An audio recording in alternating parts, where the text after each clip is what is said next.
Buenos días, hermanos y hermanas, y todos aquellos que están allá a través de las redes sociales, sintonizando este canal, sean todos bienvenidos. Soy el pastor y evangelista Pedro Delgado y vamos a continuar con los estudios parafraseando el Nuevo Testamento.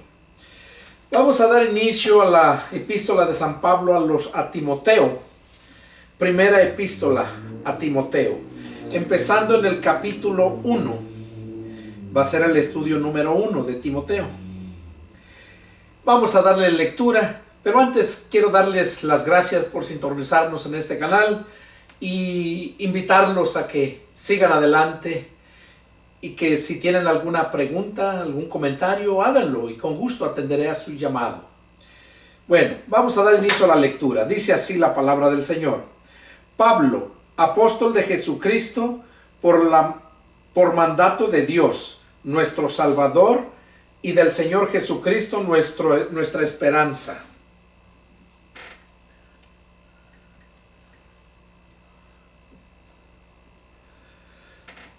Nuestra esperanza, dice.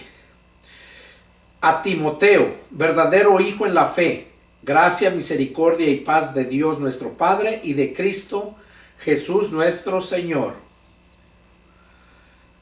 Aquí Pablo estaba mandando esta carta a Timoteo y se presentaba como apóstol de Jesucristo por el mandato de Dios nuestro Salvador y del Señor Jesucristo. O sea, por mandato de ellos es que él llegó a ser apóstol.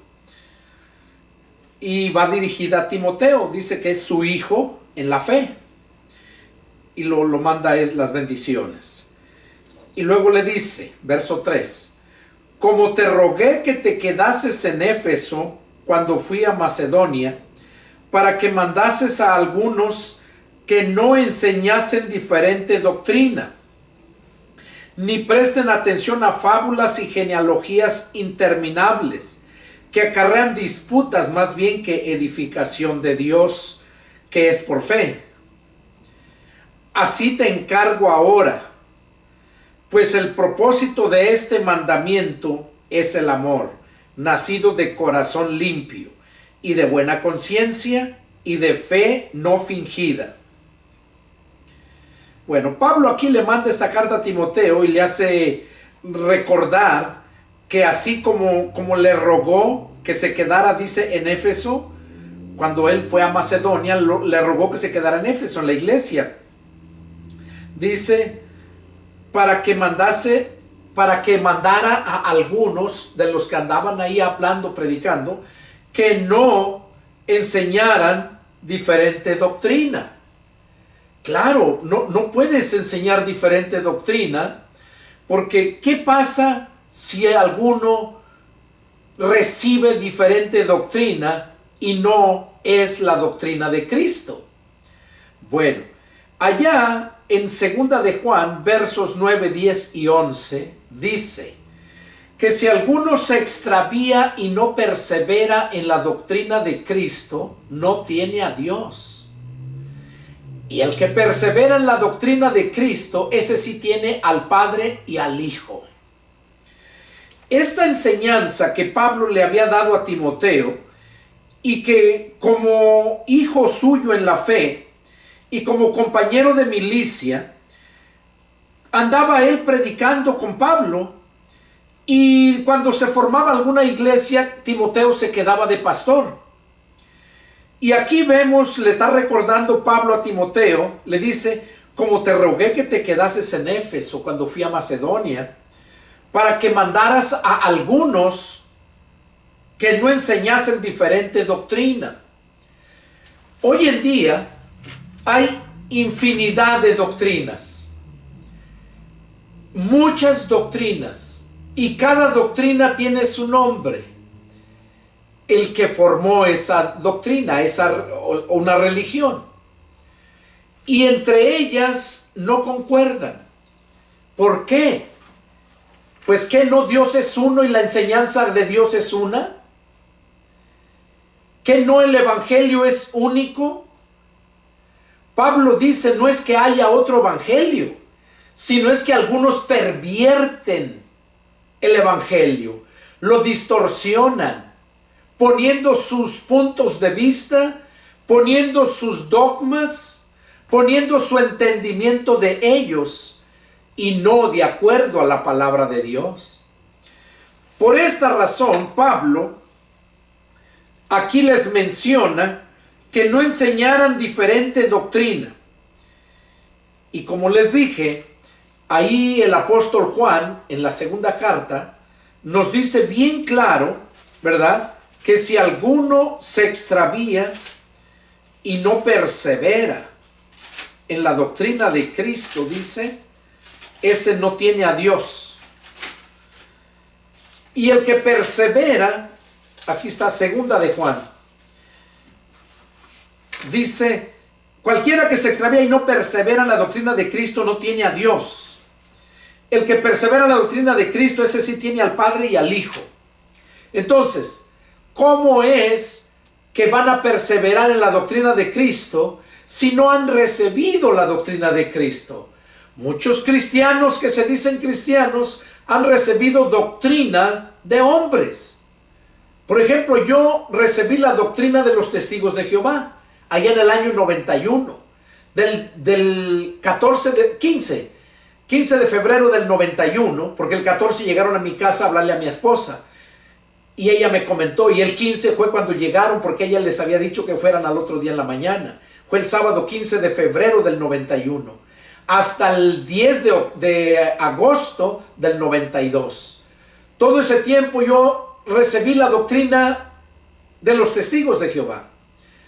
Pero al analizar la escritura, aún en su propia escritura que está toda distorsionada, ahí encontré la grande diferencia que había entre su enseñanza que daban y lo que su propia Biblia enseñaba. Entonces, después, el 16, eso fue el 10 de agosto del 92. El 16 de septiembre, al siguiente mes 6 días, fue cuando me convertí a Cristo. Fue cuando tenía ese problema que les mencionaba en el estudio anterior, en Acapulco, por una casa que compré cuando mi esposa se fue conmigo.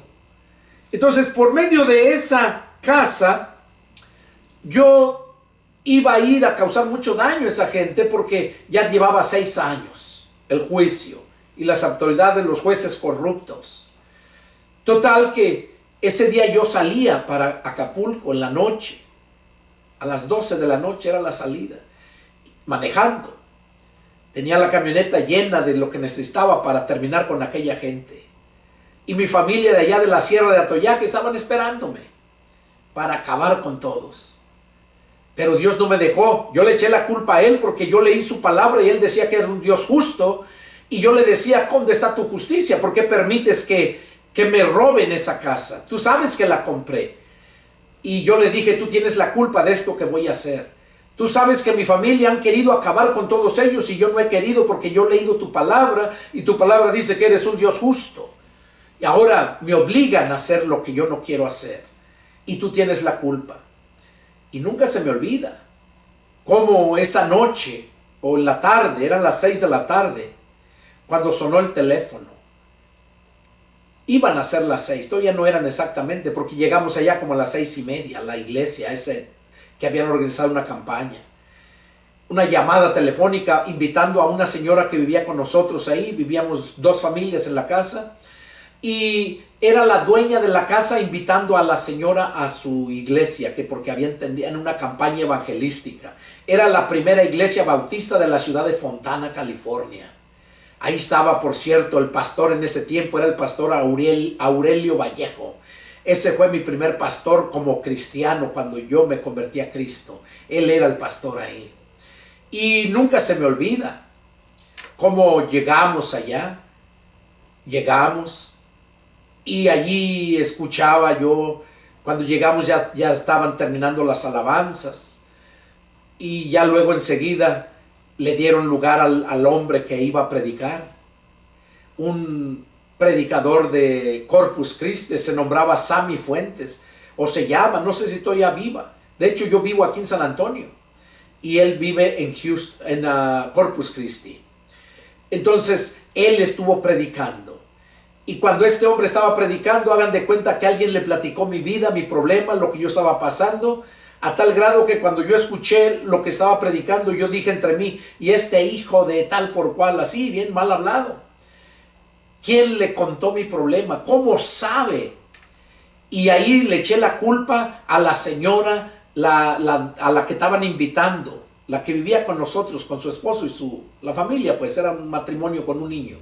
Y nosotros era mi esposa y yo y mis dos niñas. Entonces yo dije, de seguro esta vieja le contó el problema que yo tenía. Porque yo le había platicado a su marido, yo ya estaba para irme y le recomendé que le encargaba mucho a mi familia. Porque yo dije, si ya no regreso, le dije, ella ya sabe lo que tiene que hacer. Le dije, te la encargo. Y me dijo, no te preocupes, Pedro, aquí estamos para apoyarte. Y me acuerdo, cuando suena el teléfono, la invitaron a ella.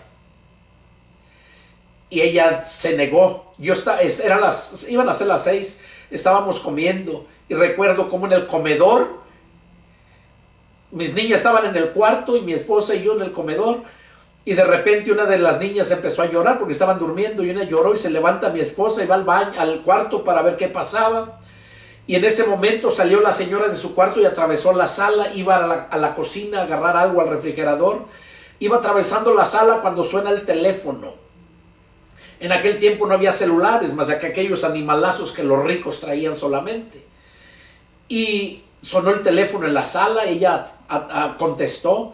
Y cuando contestó, por medio de las respuestas, yo me di cuenta que se trataba de una iglesia. Y ahí las palabras que ella contestaba. Y dentro de mí surgió ese deseo en mi corazón de ir a ese lugar. Y ahí fue donde yo le dije a la señora que yo quería ir, que les dijera que si podían venir. Y ese día llegaron como en 15 minutos, porque vivían cerca, eran los dueños de la casa esa que nos estaban rentando. Y llegaron y ya nos llevaron a mí, a mi esposa y a mis dos niñas. Y ese día fue cuando me convertí a Cristo, cuando les dije que esta vieja le ha de haber chismeado, pero no, fue Dios quien puso el deseo en mi corazón para ir a ese lugar. Porque aunque sea con palos chuecos, Dios sabe dar buenos golpes. Y digo palos chuecos refiriéndome a las religiones. Empezó con los testigos y ahí me nació el deseo de leer la Biblia. Leí 3 veces toda la Biblia, los testigos de Jehová. Aquí la tengo. La de ella y de mi esposa, la mía y la de mi esposa. 3 veces. Sé mucha Biblia, a la gloria de Dios. Y ya después, ahí fue cuando terminó de predicar este hombre, pero todo me lo estaba, como si me lo estuviera diciendo a mí. Y recuerdo cuando terminó y luego pidió que todos inclinaran su rostro, que iba a orar, a dar gracias a Dios por el cierre de campaña. Ese día fue cuando terminó de orar y en su oración, antes de terminar, dijo: ahora te voy a hacer una invitación de parte de Dios. Amigo que estás aquí presente, amigo que me estás escuchando, el hecho que tú te encuentres aquí no es casualidad. Tú estás aquí porque el Señor te ha traído, porque el Señor no quiere que tú te pierdas. Si tú sales sin Cristo esta noche, probablemente nunca tengas otra oportunidad. Y yo recuerdo cuando Él dijo: si tú sentiste el deseo en tu corazón de venir a este lugar, es porque Cristo está tocando. Él está tocando a la puerta, Él quiere entrar en ti, Él quiere darte vida, Él no quiere que tú te pierdas. Créanme que dice, si te gustaría abrir la puerta de tu corazón, invitarlo, recibirlo como el Señor de tu vida, ahí donde estás, levanta tu mano. Yo levanté mi mano al instante y hizo la invitación 3 veces. En la primera vez fue que levanté la mano, yo nomás oía que él decía gloria a Dios, porque más personas levantaban su mano. Y todos, nadie sabía porque todos estábamos con los ojos cerrados. Y ya luego cuando terminó la tercera vez que invitó a la gente, dijo: les voy a pedir de favor que los que levantaron su mano pasen al frente y todos los demás sigan con sus ojos cerrados, sigan orando al Señor. Y ya me acuerdo que me levanté y empecé a caminar al frente. Cuando veo a mi esposa iba a un lado atrás de mí, y ya luego más personas. Estábamos en la banca de la derecha y estábamos como de todo el tramo tan largo como a la mitad y como a la mitad de las bancas, porque las bancas eran bien largas. Y ahí estábamos sentados, ahí nos acomodaron. Empecé yo a caminar entre la gente ahí, llegué al pasillo de la derecha y me fui. Cuando vi, mi esposa iba atrás de mí. Cuando llegamos al frente, más gente en el pasillo del medio y el otro en el otro izquierdo. Eran como unas 22, 23 personas, algo así. Y me acuerdo que aquel hombre se bajó y se fue derechito donde yo estaba. Y me dijo, permítame felicitarlo por su valentía. Y me dio la mano y me da un abrazo. Dice, ahora incline su rostro, vamos a orar para que reciba a Cristo. Y me acuerdo que cerré mis ojos y cuando sentí, puso su mano en mi frente, mi cabeza y mi frente, y levantó una mano y con la otra puso en mi frente, la mano derecha. Y ahí dijo, repita conmigo esta oración. Y empecé a repetir la oración. Y cuando la empecé a repetir, se me hizo un nudo en la garganta y empecé a llorar y no aguantaba de llorar, no paraba de llorar. Y cuando de mis labios salió la palabra al Señor, diciéndole, Señor Jesús, entra en mí, nunca se me olvida, parece que fue ayer, hace 33 años. Entró mi corazón. Y te digo que entró porque 33 años nunca he regresado al mundo. Yo he encontrado muchos cristianos y pastores que dejan de ser cristianos, dejan de ser pastores por un tiempo y luego son cristianos otra vez. Esos nunca han sido cristianos porque nunca han nacido del Espíritu. Lo que es nacido del Espíritu es una persona espiritual y el Espíritu lo guarda, lo guía, lo fortalece. Y las veces que caiga, lo levanta. Y eso ha pasado conmigo. Y esos son los verdaderos cristianos, los que nacieron del Espíritu. No cualquiera que nomás porque te dijo, ya hizo esta oración y ya es cristiano. Y saliendo de ahí lo miras allá igual que en el mundo. No. El verdadero cristiano es aquel que tiene un testimonio que dar. ¿De dónde lo sacó el Señor? Yo salía esa noche a las 12 de la noche a matar a aquella gente. Era el Señor con su hijo, su esposa y más hijos que tenía más pequeños. Hijas mayores. Porque me había robado el dinero de la casa que me había vendido. Era un hombre que conmigo era la tercera persona que le vendía la casa y le hacía lo mismo. Entonces, solo Dios pudo hacer eso. Esa noche, yo recuerdo cuando le dije al Señor que entrara a mi corazón, Él entró y no ha salido. Ahí está. Porque Él dice, yo estaré con ustedes todos los días hasta el fin del mundo. Le he fallado, sí, le he fallado. Le falló Pedro, le falló Tomás, le falló Pablo también. El Espíritu Santo le había dicho a Pablo que no fuera a Jerusalén, porque allá lo iban a matar, lo querían matar los judíos. Y él terco a ir. Varias veces el Espíritu Santo le hablaba por medio de hermanos con profetas. Uno de ellos llamado Agabo también. Profeta, le hablaba para que no fuera. Y le falló. Todos en cierta forma le fallamos al Señor. Porque el Señor sabe que somos humanos, somos débiles. Pero eso, a que seas una persona que te dices cristiana y andas en el mundo, vives tirado siempre en el mundo, tú nunca eres cristiano, no has nacido del Espíritu. Y eso es lo que existe en este tiempo. Y volviendo al punto que estábamos aquí, por eso dice Juan que si alguno se extravía y no persevera en la doctrina de Cristo, no tiene a Dios. La doctrina de Cristo. Yo recibí allí la doctrina, parte de Cristo, pero lo demás era bautista. La doctrina bautista. Hablan de Cristo, sí, pero con sus dogmas, con lo que ellos creen y lo que no creen. Y así como los bautistas, todas las demás religiones tienen lo que creen y lo que no creen. Entonces, por esa razón, Dios me mostró lo importante que es perseverar en la palabra. En los 4 evangelios, Mateo, Marcos, Lucas y Juan, ahí vas a encontrar la doctrina de Cristo. No la encuentras en ningún otro lugar. Ya encuentras allá en las cartas de Pablo, enseñanzas de Pablo por medio de revelación de Cristo. Pero en Mateo, Marcos, Lucas y Juan encuentras la doctrina de Cristo directamente. Entonces, por eso aquí mencionaba yo que hay muchas doctrinas en estos tiempos. Y aquí Pablo le estaba diciendo a Timoteo, dice, como te rogué que te quedases en Éfeso cuando fui a Macedonia, para que mandases a algunos que no enseñen diferente doctrina, ni presten atención a fábulas y genealogías interminables, que querrán disputas más bien que edificación de Dios, que es por fe. Así te encargo ahora, pues el propósito de este mandamiento es el amor nacido de corazón limpio y de buena conciencia y de fe no fingida.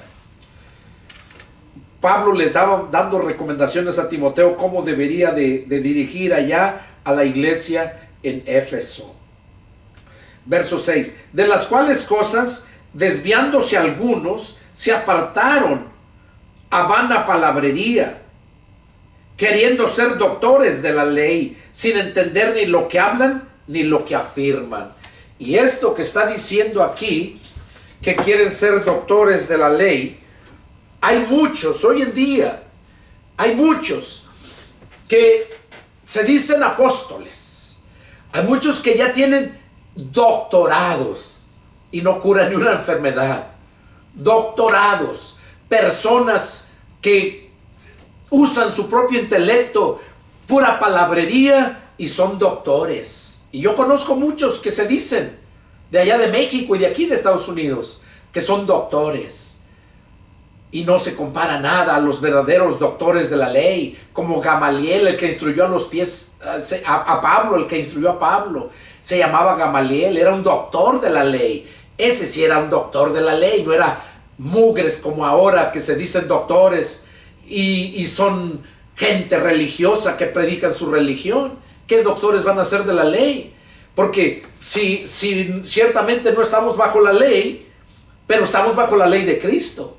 Y es ahí donde tenemos que tener, dijeran ellos, el doctorado. Yo no tengo doctorado, yo estudié teología, llegué lo que es a una licenciatura. Pero déjame decirte que estoy preparado para presentar defensa del Evangelio. Porque a mí el que me llamó fue el Señor, así como Pablo menciona, que fue puesto porque Dios, dice, nuestro Salvador, por mandato de Dios nuestro Salvador y del Señor Jesucristo. Y así fui yo constituido pastor y evangelista. Y como pastor y evangelista, pues también eres maestro, porque enseñas todo lo que predicas. Y aquí Pablo le estaba diciendo a Timoteo cuál era el propósito que debería de enseñar. El propósito de este mandamiento es el amor nacido de corazón limpio. ¿Y cómo puede estar un corazón limpio? Y cuando habla de corazón limpio no se refiere a la bola de carne que bombea tu sangre, no. Se refiere al corazón de tu alma. Y el corazón de tu alma es tu mente, es tu memoria. Y esa memoria, esa mente, debe de estar limpia de religiosidad, limpia de toda malicia, de maldad, de pecado. Entonces, y el único que puede hacer eso es Cristo. Cuando Cristo llega en ti, te circuncida el corazón. En otro pasaje habla que la circuncisión del corazón, pero volvemos a lo mismo, se está refiriendo a la mente. ¿Qué es circuncidar? Cortar en la parte del prepucio, esa parte de la piel, y cortarlo y desecharlo, porque ahí se generaban muchas impurezas. Y en la religiosidad también se llena de muchas impurezas. La religiosidad es ese pellejo que cubre y protege toda esa impureza. ¿Por qué? Porque no es la circuncisión hecha por Cristo en el corazón del hombre cristiano, claro, cuando entra Cristo. Es la mente, te la limpia. Por eso dice aquí Pablo que el mandamiento es el amor nacido de corazón limpio. Si el corazón no está limpio, ¿qué clase de amor va a haber? Un amor interesado, nada más. Muchos buscan a Dios porque nada más por interés, no por interés de salvación de su alma, sino por interés material. Cuando están enfermos y todo, ahí andan buscando a Dios para que los sane. Y Dios en su misericordia los sana para que ellos vean que Dios es real y crean a su palabra, pero no creen a su palabra. Ya que sanan, se olvidan. Entonces dice, el propósito de este mandamiento es el amor nacido de corazón limpio y de buena conciencia y de fe no fingida, de las cuales cosas desviándose algunos se apartaron a vana palabrería, queriendo ser doctores de la ley sin entender ni lo que hablan ni lo que afirman. Y así como les digo, hay muchos que son según doctores y no saben ni lo que hablan ni lo que afirman, porque no es el Espíritu Santo quien se los revela, es su intelecto, es el líder de su religión, porque todos tienen su líder, todos tienen quien las formó. Verso 8. Pero sabemos que la ley es buena si uno la usa legítimamente.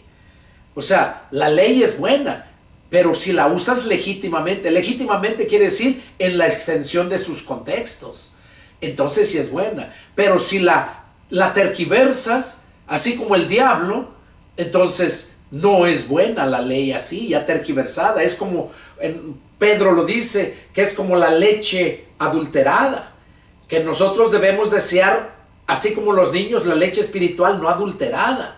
O sea, la palabra adulterada es leche rebajada con agua. Que esa leche no te nutre, te llena nada más, pero no te nutre. Entonces, eso es lo que hay toda la religiosidad da esa leche que llena a la gente, pero no la nutre. Y tarde que temprano les pega la enfermedad y se mueren.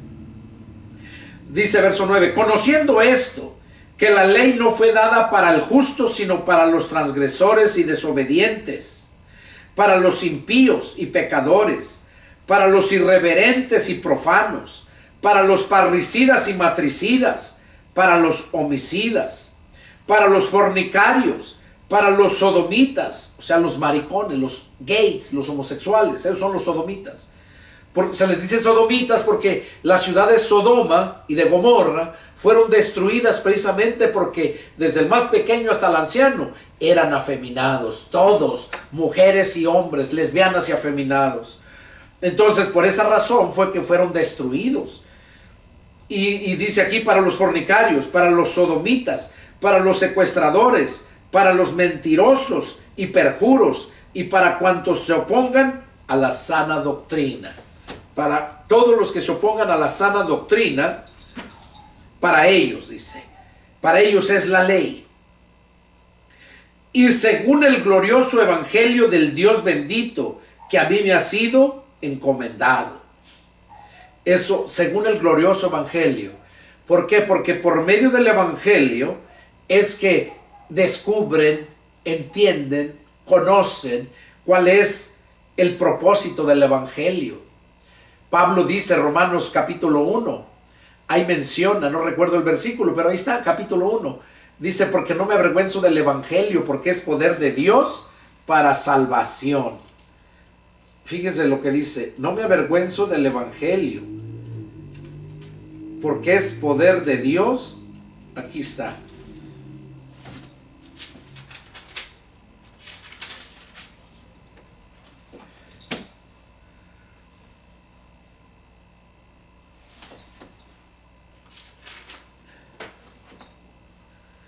Capítulo 1, verso 16, Pablo dice, porque no me avergüenzo del evangelio, porque es poder de Dios para salvación a todo aquel que cree.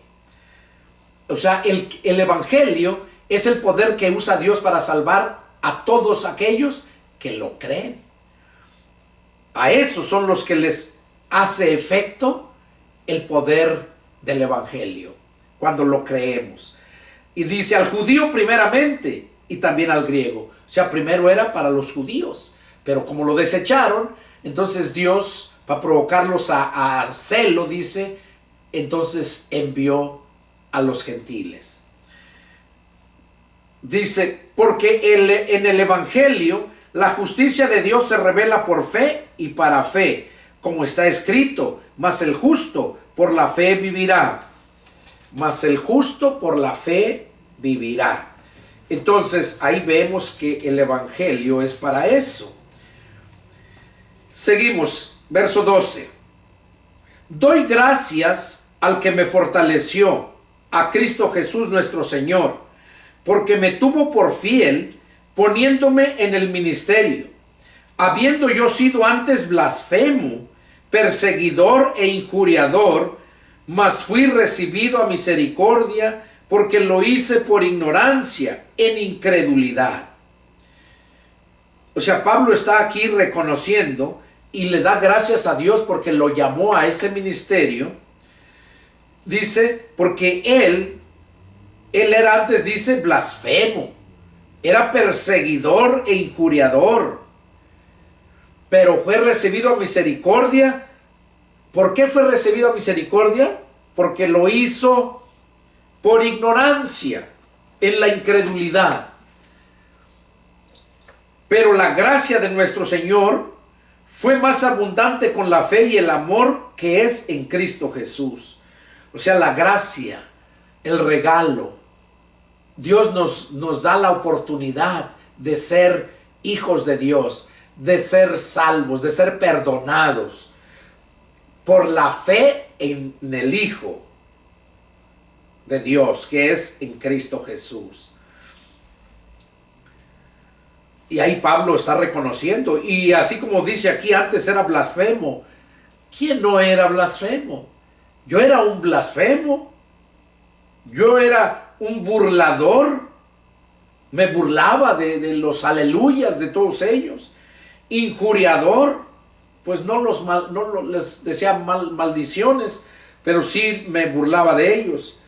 Pero Dios, así como a Pablo, también a mí, también fui recibido a misericordia, porque lo hice por ignorancia. Pero ahora que conozco la palabra, no me miras a mí haciendo eso que yo hacía antes, siendo un blasfemo, siendo un perseguidor e injuriador, maldiciente, borracho, idólatra. No me miras haciendo esto. Dice, palabra fiel y digna de ser recibida por todos, que Cristo Jesús vino al mundo para salvar a los pecadores, de las cuales yo soy el primero. Oiga, aquí Pablo le estaba diciendo a Timoteo para que Timoteo lo enseñara también. Dice, palabra fiel y digna de ser recibida por todos, que Cristo Jesús vino al mundo para salvar a los pecadores, de los cuales yo fui el primero. Yo soy el primero. Pero por esto fui recibido a misericordia, para que Jesucristo mostrase en mí el primero toda su clemencia, para ejemplo de los que habrían de creer en él para vida eterna. O sea que por eso fue recibido a misericordia Pablo, porque ¿quién no sabía de Pablo? Era muy conocido Pablo, y sabían cómo amaba más a su religión. Era más religioso que todos los demás. Él pertenecía a la religión de los fariseos. Y ahorita es lo mismo, siguen siendo las religiones un estorbo. ¿Por qué? Porque no se adaptan a la palabra de Dios. Dice, por esto fui recibido a misericordia para que Jesucristo mostrase en mí el primero toda su clemencia. Verso 17 dice, por tanto, al Rey de los siglos, inmortal, invisible, al único y sabio Dios, sea honor, gloria y gloria por los siglos de los siglos. Amén. Este mandamiento, hijo Timoteo, te encargo, para que conforme a las profecías que se hicieron antes en cuanto a ti, milites por ellas la buena milicia, manteniendo la fe y buena conciencia, desechando la cual naufragaron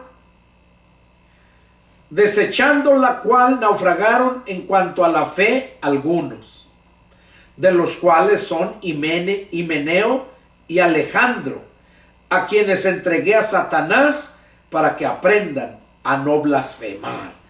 Oiga, qué tremendo. ¿Qué hizo Pablo? Dice, los entregó a Satanás. ¿A quiénes? A Himeneo y a Alejandro. ¿Por qué los entregó a Satanás? Dice, para que aprendan a no blasfemar. Y a Timoteo le estaba diciendo este mandamiento. En el 18 dice, este mandamiento, hijo Timoteo, te encargo, para que conforme a las profecías que se hicieron antes en cuanto a ti, milites por ellas la buena milicia. O sea que todo lo que tú has aprendido y la profecía que se te ha dado es para que tú milites. O sea, militar quiere decir que sigas trabajando en ella. Por ella, esa enseñanza, la buena milicia. o sea, un buen siervo.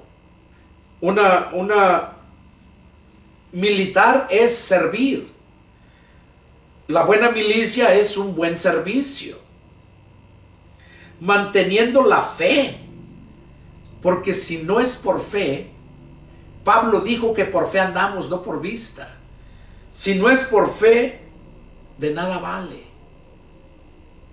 Manteniendo la fe y buena conciencia, desechando la cual naufragaron en cuanto a la fe algunos.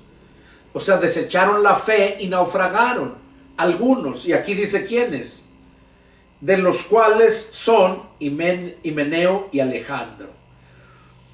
Y Pablo se dio cuenta y los arrojó a Satanás. Dice, los entregué a Satanás para que aprendan a no blasfemar.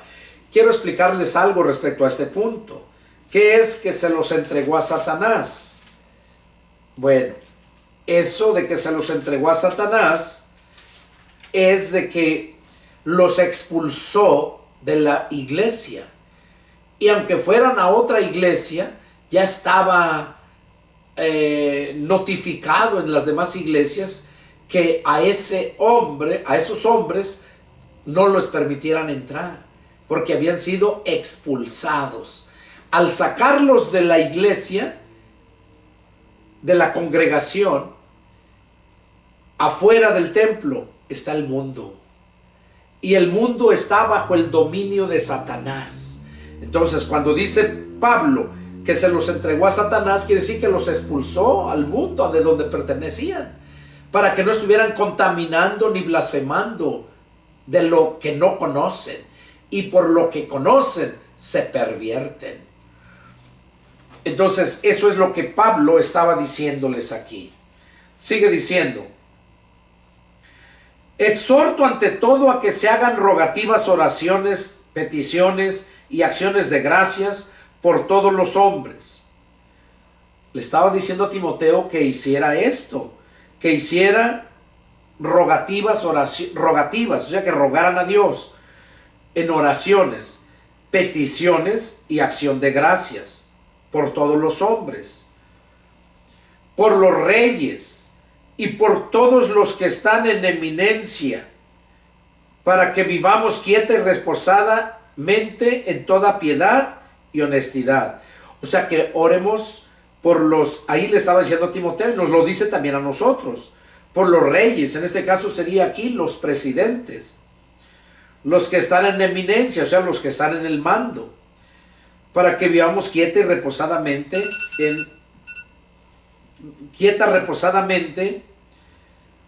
en toda piedad y honestidad, porque esto es bueno y agradable delante de Dios nuestro Salvador, el cual quiere que todos los hombres sean salvos y vengan al conocimiento de la verdad.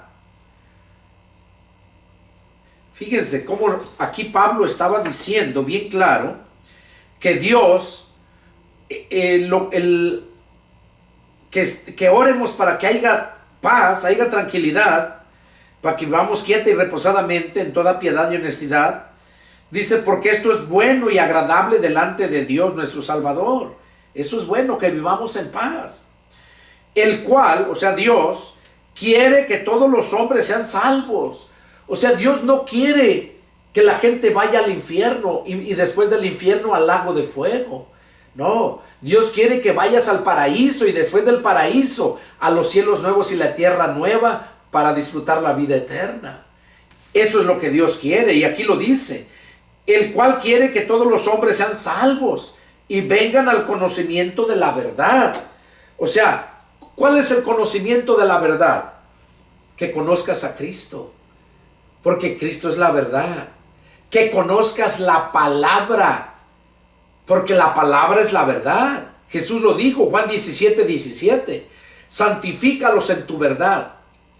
Cristo estaba orando al Padre por sus apóstoles y discípulos que se quedaban. Él ya se iba a ir. Y les dice, santifícalos en tu verdad. Tu palabra es la verdad. Entonces, Cristo es la verdad y la palabra es la verdad. Entonces, aquí dice que todos vengan al conocimiento de la verdad, que conozcas a Cristo y conozcas, entiendas la palabra. A eso se está refiriendo. Porque hay un solo Dios y un solo mediador entre Dios y los hombres, Jesucristo hombre. O sea, hay un Dios y un solo mediador. No hay más mediadores. No está San Pedro, San Lucas, San Judas Tadeo. No está la Virgen Guadalupana, la Virgen María o todos los santos que tiene la Iglesia Católica. No. O muchos que piden a los pastores o a los apóstoles, que se dicen apóstoles en estos tiempos, que oren, piensan que por eso ellos van a ser escuchados. Y no, déjame decirte que esos hijos del diablo apóstoles no son escuchados ni por su propia familia, porque ni su familia se los cree.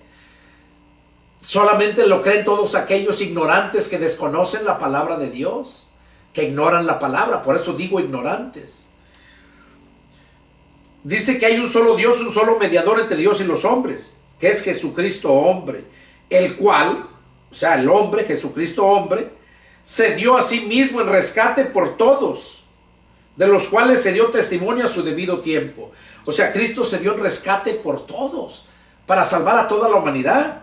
Como dice en el verso 4, 2:4, que Dios no quiere, dice, el cual quiere que todos los hombres sean salvos. O sea, Dios quiere que todos sean salvos. Por eso es que Cristo, Jesucristo hombre, se dio en rescate. Para eso yo fui constituido predicador y apóstol. Digo verdad en Cristo, no miento. Oigan, ahí Pablo lo está reconociendo. Dice, para esto yo fui constituido predicador y apóstol. Digo verdad, dice, en Cristo, no miento. Y maestro de los gentiles en fe y verdad. Maestro de los gentiles, claro, nos está enseñando a nosotros como gentiles. Estamos conociendo mucho por medio de las cartas de Pablo. Quiero pues que los hombres oren en todo lugar levantando manos santas sin ira ni contienda. Aquí nos está diciendo que todos los cristianos que oremos a Dios, orando en todo lugar, o sea, donde quiera que andes, levantando manos santas sin ira ni contienda. Bueno, nomás no vayas a orar cuando vayas manejando, a levantar las manos. Puedes orar, pero no levantar las manos santas, porque entonces sí te vas pronto con el Señor, ¿verdad? Valga la palabra. Dice, asimismo, que las mujeres se atavíen de ropa decorosa, con pudor y modestia, no con peinados ostentosos, ni oro, ni perlas, ni vestidos costosos, sino con buenas obras, como corresponde a mujeres que profesan piedad. Aquí está hablando a las mujeres, ¿verdad? Dice que las mujeres se atavíen de ropa decorosa. Atavíen quiere decir que se vistan. Que su vestuario sea con ropa decorosa, con pudor y modestia. O sea, que no ande con esos pantalones que todas las nalgas se les reflejan ahí y hacen pecar a los hombres. ¿Por qué? Porque ya no dejan nada a la imaginación, o esas falditas que ya enseñan todo. Luego se agachan y traen sus tanguitas ahí, todo se les trasluce. Y aunque no quieras verlo, y lo digo porque yo lo he visto, y créanme que es vergonzoso, te descontrola, pues. Eso es, el diablo las usa para eso. Y por eso Pablo aquí está diciendo que las mujeres se atavíen con ropa decorosa, con pudor y modestia, que sean pudorosas, o sea, que les dé vergüenza. Dice con pudor y modestia, no con peinados ostentosos, o sea, que no anden muy alajadas, muy copetonas ahí, ni vestidos costosos. Porque muchas veces la gente, aunque no tengan, pero se endrogan con tarjetas de crédito y lo que quieran se les facilita aquí en este país, pero traen sus vestidos costosos, aunque no tengan ni para comer, ni para hacer el pago de la renta o la pagan tarde, sino con buenas obras, como corresponde a mujeres que profesan piedad. O sea, las mujeres tienen que ser con buenas obras. Y luego dice, oigan, a la mujer, dice, la mujer aprenda en silencio con toda sujeción, porque no permito a la mujer enseñar ni ejercer dominio sobre el hombre, sino estar en silencio. porque Adán fue formado primero, después Eva. Y Adán no fue engañado, sino que la mujer, siendo engañada, incurrió en transgresión. Pero se salvará engendrando hijos, si permaneciere en fe, amor y santificación con modestia. ¿Qué está diciendo aquí Pablo a las mujeres? Primero, les dice que se atavíen decorosamente y con modestia, que tengan vergüenza. Y luego les dice que la mujer aprenda en silencio en su casa, aprenda en silencio con sujeción. Y dice que no permite a la mujer enseñar ni ejercer dominio sobre el hombre, sino estar en silencio. Entonces, no permite a la mujer enseñar. Se está refiriendo a estar allá al frente en el púlpito de pastora, o que esté dando estos estudios como lo estoy haciendo yo, que esté dando estos estudios porque Dios no se lo va a revelar, porque no la llamó para eso. Por eso dice aquí Pablo que la mujer, dice, porque no permito a la mujer enseñar ni ejercer dominio sobre el hombre, sino estar en silencio. Que la mujer esté en silencio en el templo, escuchando, aprendiendo, pero no al frente como pastora o como apóstola según ahora, o profeta. Y aquí dice por qué razón es que no permite que la mujer enseñe. Dice porque Adán fue formado primero, después Eva, o sea, primero es el hombre. Y luego del hombre salió la mujer. Y luego dice, y Adán no fue engañado, sino que la mujer fue la que fue engañada. Y la mujer, siendo engañada, engañó a Adán. Y así es lo mismo con esas religiones. Ellos fueron engañados y siguen ellos engañando. Por ejemplo, yo cuando era bautista, no hombre, yo me sentía bien como bautista. Y me engañaron con esa enseñanza. ¿Y qué hacía yo? Donde quiera que yo andaba predicando, pues enseñaba también lo que me habían enseñado. Engañando y siendo engañados. Y así es como viven. Por eso aquí dice que Adán no fue engañado, sino la mujer. La mujer fue la que engañada y ella fue la que engañó. Pero se salvará engendrando hijos. Y cuando habla de engendrar hijos se refiere a que hable la palabra, predique a la gente, pero a su comadre, a su tía, a su suegra, qué sé yo, pero personalmente, como una plática, y hablarles de Cristo, darles testimonio. A eso se refiere cuando dice se salvará engendrando hijos. La mujer no engendra, la mujer concibe, el que engendra es el hombre. Y cuando dice aquí se salvará engendrando hijos, ¿qué quiere decir? Engendrar es salir de.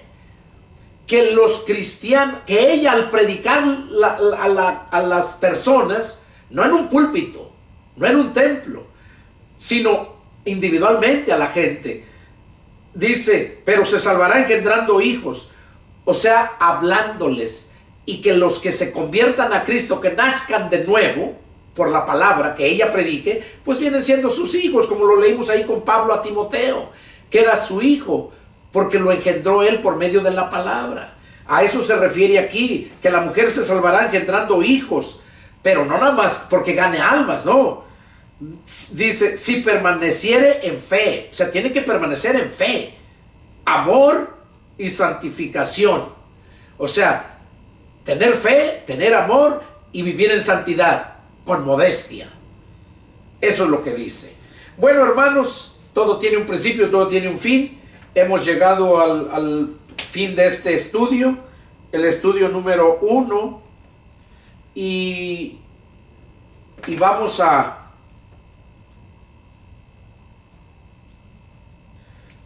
dejarlo aquí. Nos vemos la próxima, y si tienen alguna pregunta, llámenme. 210-557-8277 de la ciudad de San Antonio, Texas. Que Dios los bendiga. Adiós.